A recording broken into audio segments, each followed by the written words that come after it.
एक बार की बात है, किसी गांव में बहुत धनी सेठ रहता था। उसको ईश्वर के प्रति अपार श्रद्धा थी। फिर उसने अपने बचाए हुए पैसों से गांव में एक बहुत बड़ा मंदिर बनवाया। फिर जब मंदिर बनकर तैयार हुआ तो बहुत से दर्शनार्थी मंदिर में दर्शन लाभ के लिए पहुंचने लगे। मंदिर की भव्यता को देख लोग मंदिर का गुणगान करते नहीं थकते थे।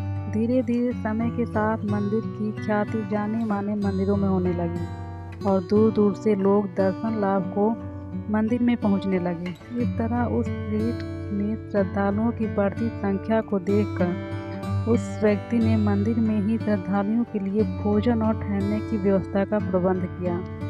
लेकिन जल्द ही उस सेठ को एक ऐसे व्यक्ति की आवश्यकता हुई जो मंदिर में इन सभी व्यवस्थाओं का देख रेख करे और मंदिर की व्यवस्था को बनाए रखे। फिर सेठ जी ने अगले ही दिन मंदिर के बाहर एक व्यवस्थापक की आवश्यकता के लिए नोटिस लगा दिया। नोटिस को देखकर कई लोग उस धनी व्यक्ति के पास आने लगे। लोगों को पता था कि यदि मंदिर में व्यवस्थापक का काम मिल जाएगा तो वेतन भी बहुत अच्छा मिलेगा और साथ में रहना खाना भी सब कुछ फ्री में मिलेगा। लेकिन वह धनी व्यक्ति सभी से मिलने के बाद उन्हें लौटा देता और सभी से यही कहता कि मुझे मंदिर के व्यवस्थापक के लिए एक ऐसा योग्य व्यक्ति चाहिए जो मंदिर को सही देख रेख कर सके। बहुत से लोग लौटाए जाने पर उससे धनी व्यक्ति को मन ही मन गालियां देते। कुछ लोग उसे मूर्ख और पागल भी कह देते थे। लेकिन वह सेठ किसी की इन बातों पर ध्यान नहीं देता और मंदिर के व्यवस्थापक के लिए एक धनी व्यक्ति की खोज में लगा रहता। इस तरह वह सेठ व्यक्ति रोज सुबह अपने घर की छत पर बैठकर मंदिर में आने वाले दर्शनार्थियों को देखा करता। एक दिन की बात है, रोज की तरह जब मंदिर के कपाट खुल गए तो एक बहुत ही गरीब व्यक्ति मंदिर में भगवान के दर्शन को आया, जिसे वह सेठ अपने घर की छत पर बैठा देख रहा था। उसने फटे हुए और मैले कपड़े पहने थे, देखने से बहुत पढ़ा लिखा भी नहीं लग रहा था।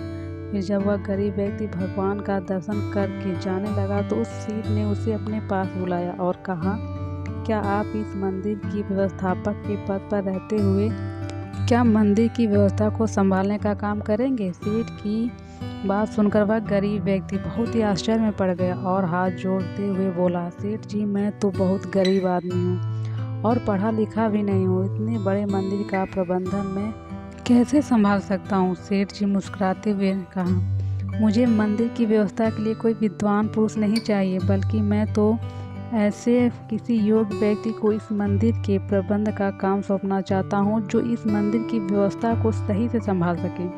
फिर उस गरीब व्यक्ति ने सेठ जी से आश्चर्य से पूछा कि लेकिन इतने सब श्रद्धालुओं में आपने मुझे ही योग्य व्यक्ति क्यों माना? सेठ जी बोले, मैं जानता हूँ कि आप ये योग्य व्यक्ति हैं। मैंने सही व्यक्ति की पहचान के लिए मंदिर के रास्ते में कई दिनों तक एक ईंट का टुकड़ा गाड़ा था, जिसका एक कोना ऊपर से निकल आया था और कई दिनों से देख रहा था कि उस ईंट के टुकड़े से कई लोगों को ठोकर लगती है और कई लोग उस ईंट के टुकड़े से ठोकर खाकर भी गिर जाते हैं, लेकिन किसी ने भी उस ईंट के टुकड़े को वहाँ से हटाने की नहीं सोची।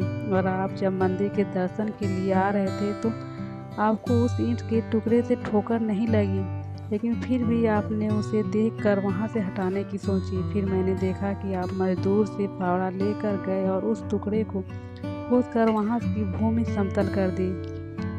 धनी व्यक्ति की बात सुनकर उस व्यक्ति ने कहा, मैंने तो कोई महान कार्य नहीं किया है। दूसरों के बारे में सोचना और रास्ते में आने वाली दुविधाओं को दूर करना तो हर मनुष्य का कर्तव्य होता है। मैंने तो बस वही किया जो मेरा कर्तव्य था। सेठ जी मुस्कुराते हुए कहा, अपने कर्तव्यों को जानने और उनका पालन करने वाले लोग ही योग्य लोग होते हैं। इतना कहकर धनी व्यक्ति ने मंदिर का प्रबंधन की जिम्मेदारी उस व्यक्ति को सौंप दिया। इस तरह सेठ जी एक काबिल व्यक्ति की सही से पहचान पूरी कर ली थी।